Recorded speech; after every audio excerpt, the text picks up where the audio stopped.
Please take a second to subscribe, then like and share afterwards. We can really use your support. Thank you.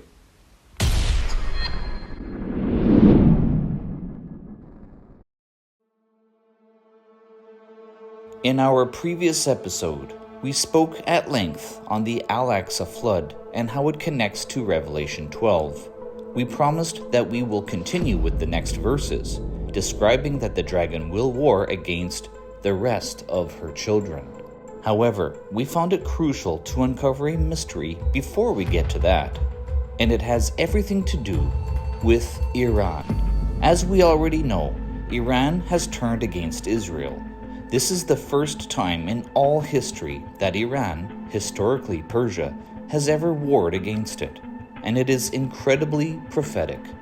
In the midst of Revelation 12, a war breaks out in the heavenly realms.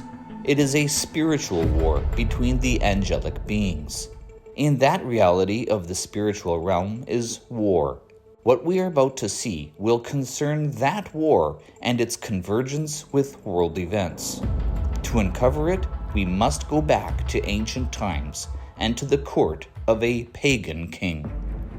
The prophet Daniel was taken captive from Israel into Babylon. There, in the royal court, he would receive prophecies from God concerning the end of days. While standing by the Tigris River, he saw a man, an angel, who had been sent to him with a prophetic revelation.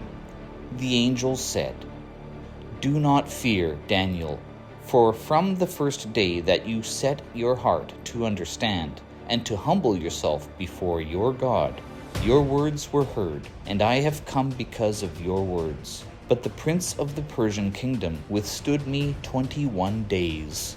Daniel 10:12-13. The prince of the Persian kingdom, here in Hebrew, is the Sar Paras. The angel is telling Daniel that he would have come earlier but was prevented from doing so by another entity controlling the prince. The word Sar can be translated as prince, head, chief, ruler, captain, keeper, lord, or master. The word Malkut means kingdom, and the word Paras, as it appeared in Ezekiel 38, means Persia. Persia at that time was at the height of its power, having just established its empire across the Middle Eastern world. What kind of entity was the Sar Paras? It had battled against an angel. That would make it a spiritual entity. Those that engage in battle against an angel of God is evil. It was an angel of darkness.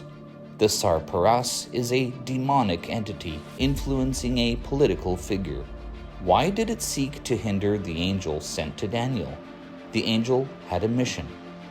Now I have come to make you understand what will happen to your people in the latter days, for the vision refers to many days yet to come. Daniel 10:14.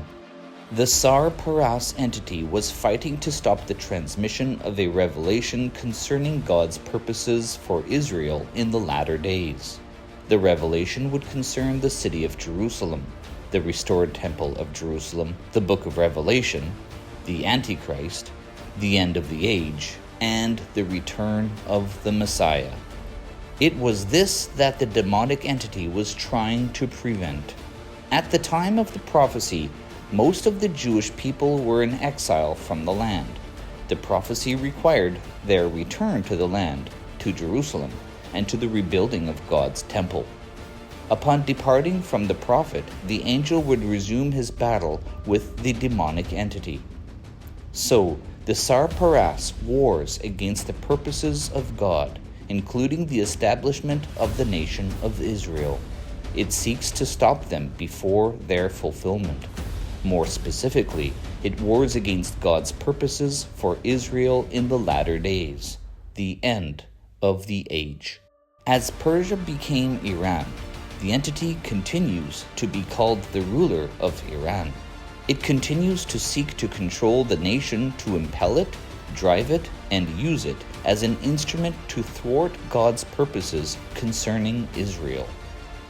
The Sar Paras did not perish in ancient times because they don't die. What we would expect to happen with the return of Israel in our modern world is to see the Sar Paras reactivate the Sar Paras in his ancient war. Under the Shah, Reza Pahlavi, Iran and Israel enjoyed friendly relations. But in the late 1970s, the Shah was overthrown.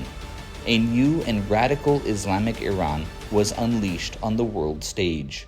The new Iran became obsessed with the nation of Israel. It announced itself to be a nemesis of Israel.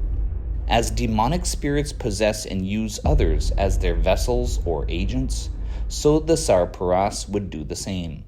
Iran became a terror state, sponsoring terrorism around the world.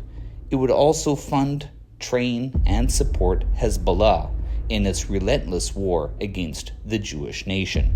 This support would reach into Gaza, becoming chief sponsor of Hamas. It was ultimately the Sar Paras that caused thousands of rockets to be launched into Israeli dwellings, including the October 7th attacks. The angel speaking to Daniel was not alone in his fight against the entity. And behold, Michael, one of the chief princes, came to help me. Daniel 10:13. Michael is connected to and fights for the children of Israel. He is their prince, their general, their keeper. He is the Sar Yisrael.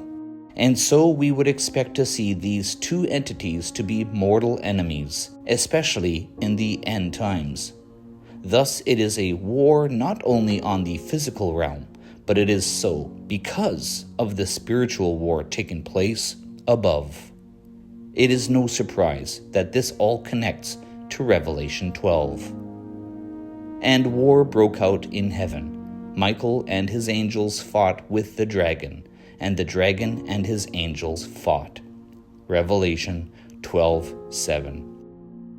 Up next, the mystery of the Sar Paras continues to unfold and explode on the world stage, and it all converged with an Iranian general and the terrorist organizations battling Israel overflowing from the October 7 attacks.